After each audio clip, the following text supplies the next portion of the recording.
ನೋಡಿದ್ರಲ್ಲ, ಇದು ಬೆಂಗಳೂರಿನ ದಕ್ಷಿಣ ವಲಯದ ಕತೆ. ಇನ್ನು ಪೂರ್ವ ವಲಯಕ್ಕೆ ಹೋಗೋಣ, ಅಲ್ಲಿ ಪರಿಸ್ಥಿತಿ ಹೆಂಗಿದೆ ಅನ್ನೋದನ್ನ ನೋಡ್ಕೊಂಬರೋಣ. 5,000 ಕೋಟಿಯಲ್ಲಿ ಪೂರ್ವ ವಲಯಕ್ಕೆ ಬರೋಬ್ಬರಿ 466 ಕೋಟಿ ರೂಪಾಯಿ ಮೀಸಲಿಡಲಾಗಿದೆ. 466 ಕೋಟಿ ರೂಪಾಯಿ. ಪೂರ್ವ ವಲಯ ವ್ಯಾಪ್ತಿಯಲ್ಲಿ 6 ವಿಧಾನಸಭಾ ಕ್ಷೇತ್ರಗಳು ಬರ್ತವೆ, 44 ವಾರ್ಡ್ಗಳಿದಾವೆ. ಹೆಬ್ಬಾಳ, ಪುಲಕೇಶಿನಗರ, ಸರ್ವಜ್ಞನಗರ, ಸೇವೆರಾಮನ್ ನಗರ, ಶಾಂತಿನಗರ, ಶಿವಾಜಿನಗರ ಕ್ಷೇತ್ರಗಳು ಪೂರ್ವ ವಲಯಕ್ಕೆ ಬರ್ತವೆ. ಪೂರ್ವ ವಲಯ ಆಯುಕ್ತರಾಗಿರೋದು ಆರ್ ಸ್ನೇಹಲ್ ಅವರು. 466 ಕೋಟಿ ಖರ್ಚು ಮಾಡಿದ್ರು, ಗುಂಡಿ ಮುಕ್ತವಾಗೆಲ್ಲ ರಸ್ತೆಗಳು ಯಾಕೆ? ಗ್ಯಾರಂಟಿ ನ್ಯೂಸ್ ಗ್ರೌಂಡ್ ರಿಯಾಲಿಟಿ ಚೆಕ್ನಲ್ಲಿ ಅಸಲಿ ಕಹಾನಿ ಬಯಲಾಗಿದೆ. ಗುಂಡಿಯಿಂದ ಕಿಲೋಮೀಟರ್ ಗಟ್ಟಲೆ ಟ್ರಾಫಿಕ್ ಜಾಮ್ ಉಂಟಾಗುತ್ತೆ.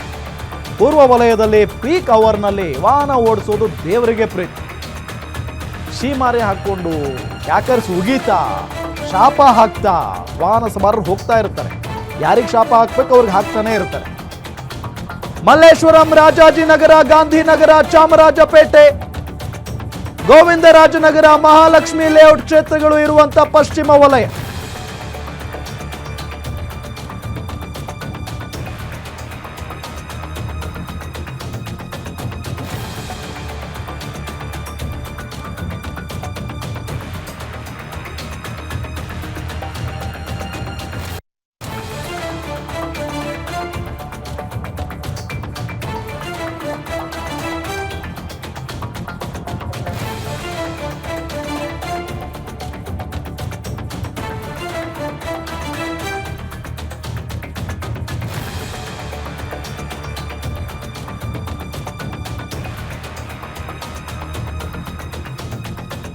ಬೆಂಗಳೂರಿನಲ್ಲಿ ಎಂಥ ಪರಿಸ್ಥಿತಿ ನೋಡಿ. ಗುಂಡಿ ಮುಚ್ಚೋದಕ್ಕೆ ಅಂತ ಹೇಳಿ 5,000 ಕೋಟಿ ರೂಪಾಯಿಯನ್ನ ಖರ್ಚು ಮಾಡಿದೆ ಅಂತೆ BBMP. ಹೋಗಿ ನೋಡಿದ್ರೆ ಒಂದೊಂದು ಏರಿಯಾದಲ್ಲಿ ಗುಂಡಿಗಳೇ ಇದಾವ್ರಿ. ಗುಂಡಿಗಳಲ್ಲಿ ಜನ ಪ್ರತಿನಿತ್ಯ ಛೀಮಾರಿ ಹಾಕ್ಕೊಂಡು ಕ್ಯಾಕರ್ಸ್ ಉಗೀತಾ ಶಾಪ ಹಾಕ್ತಾ ಪ್ರತಿನಿತ್ಯ ಓಡಾಡ್ತಾರೆ. ಅದೇ ರಸ್ತೆಗಳಲ್ಲಿ ಓಡಾಡ್ತಾರೆ. ರಾಜಕಾರಣಿಗಳಿಗೂ ಬೈತಾರೆ, BBMP ಅಧಿಕಾರಿಗಳಿಗೂ ಕ್ಯಾಕರ್ಸ್ ಉಗಿತಾರೆ. ಪ್ರತಿನಿತ್ಯ ಜನ ಉಗಿತಾರೆ. ಆದರೂ ಕೂಡ ಏನೂ ಮಾಡೋಕ್ಕಾಗಲ್ಲ, ಯಾಕೆಂದರೆ ಈ ಅಧಿಕಾರಿಗಳವ್ರ ಕೈಗೆ ಸಿಗಲ್ಲ.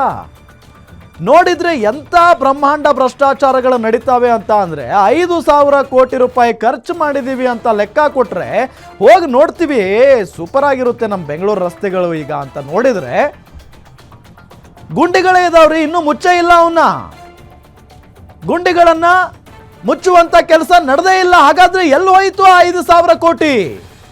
ಎಲ್ಲೋಯ್ತು? ಒಂದೊಂದು ವಲಯದಲ್ಲಿ 466 ಕೋಟಿ, 375 ಕೋಟಿ, 500 ಕೋಟಿ ಅಂತ ಖರ್ಚು ಮಾಡಿದ್ದಾರೆ. ಹಾಗಾದ್ರೆ ಆ ಕೋಟಿ ಎಲ್ಲ ಹೋಯ್ತು ಸ್ವಾಮಿ? ಆ ಗುಂಡಿಗಳ ಕೆಳಗಡೆ ಬಚ್ಚಿಟ್ಟಿದ್ದೀರಾ ದುಡ್ಡನ್ನ?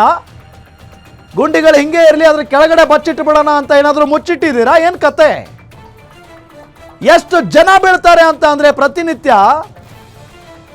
ಒದ್ದಾಡ್ ಹೋಗ್ತಾ ಇದ್ದಾರೆ ಬೆಂಗಳೂರಿನ ಜನ. ಜೊತೆಗೆ ಈ ಶಿವಾಜಿನಗರ, ಈ ರಾಜಾಜಿನಗರ ಒಂದಿಷ್ಟು ಏರಿಯಾಗಳಿದಾವೆ, ಅಲ್ಲೆಲ್ಲ ಹೋಗ್ಬಿಟ್ರೆ ಟ್ರಾಫಿಕ್. ಬಿಕಾಸ್ ಅಲ್ಲಿ ಗುಂಡಿಗಳು.